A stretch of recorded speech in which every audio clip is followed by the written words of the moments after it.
Guys, guess what? Time machine. I got one. That's a TV remote. It's hypothetical. The point is...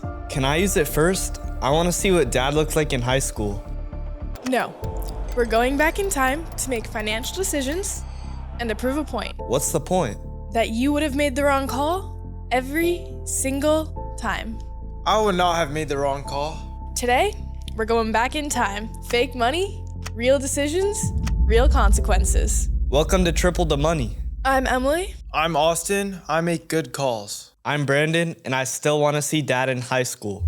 First up, the year is 2000, and we're going to the NFL draft. Your first option is Courtney Brown. He was a decorated college athlete, and he was the first pick of the year. Courtney Brown, obviously. Okay, option 2 is a quarterback who was somehow too fat and too skinny at the same time. He couldn't throw deep, and he was too slow. Who do you pick? How are you skinny and fat? He just was. Who do you pick? Courtney Brown. It's not even close. Yeah, Courtney Brown. The skinny fat one sounds bad. Your second option? That's Tom Brady. 199th in the draft pick.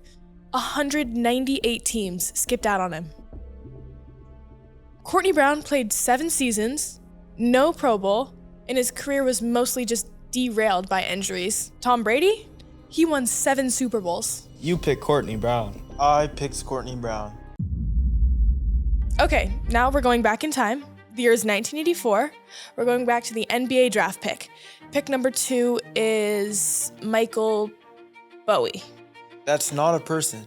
Michael David Bowie? Plays basketball, right? David Bowie's a singer, Emily. Sam Bowie. Portland passed him up because they already had a guard and they just needed a big man. Okay. Who's pick 3? Michael Jackson.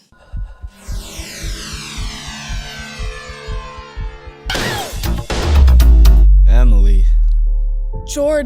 Michael Jordan.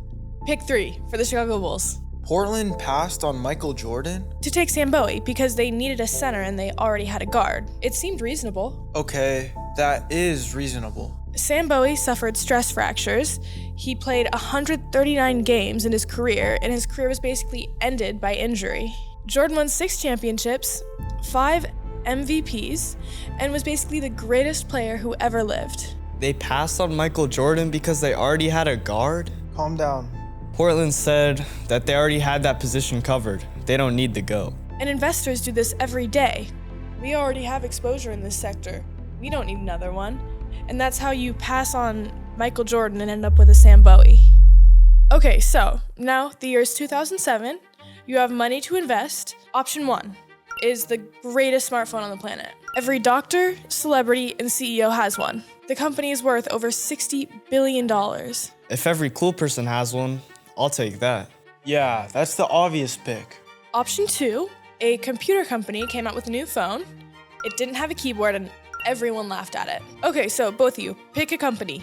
Who do you choose? I'll choose option 1. That's what all the millionaires use. Option 1, that seems legit. I'm not gonna choose a company that everyone laughs at. And those companies were BlackBerry and Apple.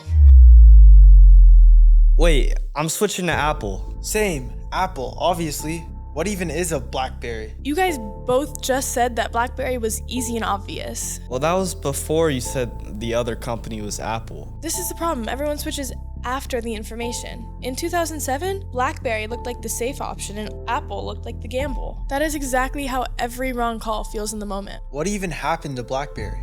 Worth basically 0 today. Apple, on the other hand, became the most valuable company, worth $3 trillion.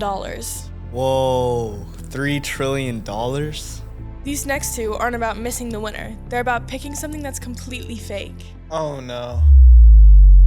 Okay, we're going back to 2013. Elizabeth Holmes was on the cover of Forbes. She was being called the next Steve Jobs. Her company, Theranos, claims it can run over 200 medical tests from a single drop of blood. Okay, so the company is valued at $9 billion. Do you invest? The next Steve Jobs, 1 drop of blood? That's revolutionary. I'm in. Same. Forbes doesn't put frauds on the cover. The technology didn't work. It was all a fraud.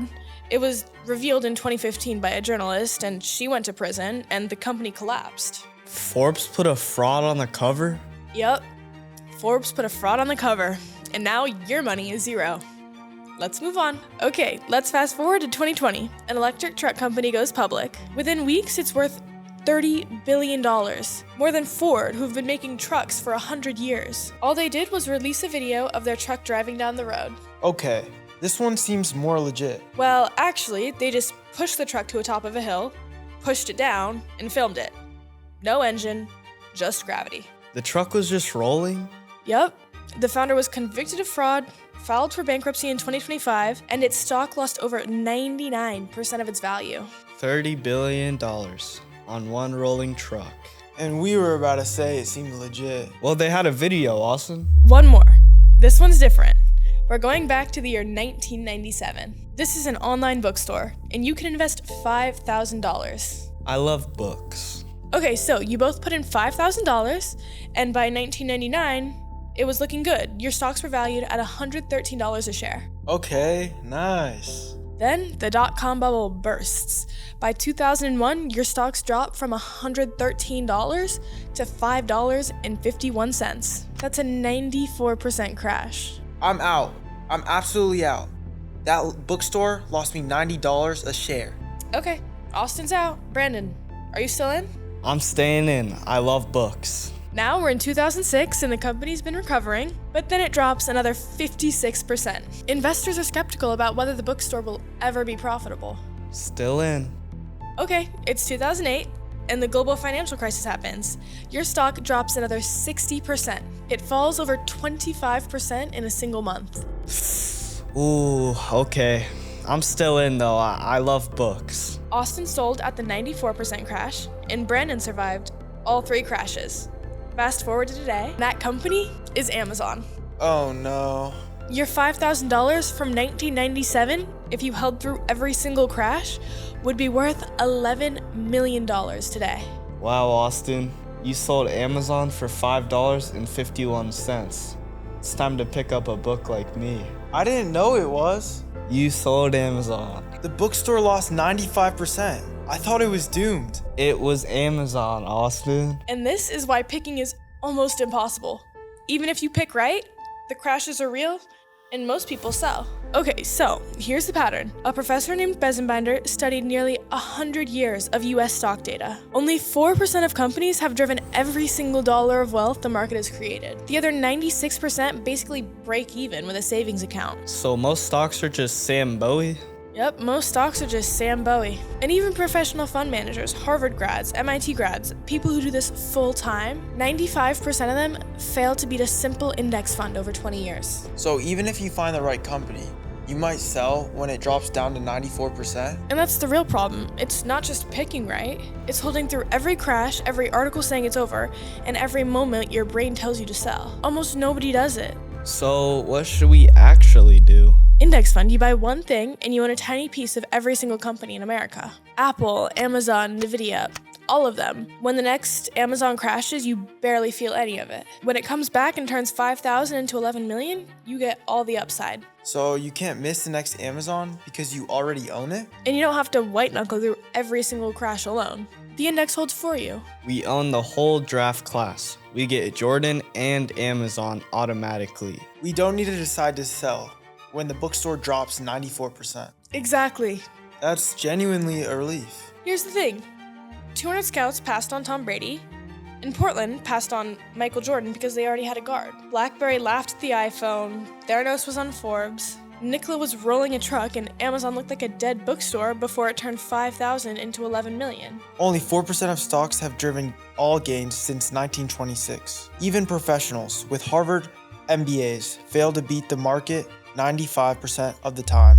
The cheat code, index fund. Own everything. Get Jordan automatically. You don't have to decide if the bookstore is worth holding. You don't have to be smart enough to pick the winner. You just have to be smart enough to own everyone. I would not have held Amazon. Nobody would have held Amazon. I sold at $5.51. And I held because I love books. And apparently that's the only way that works. We're triple the money, buy the index, and subscribe.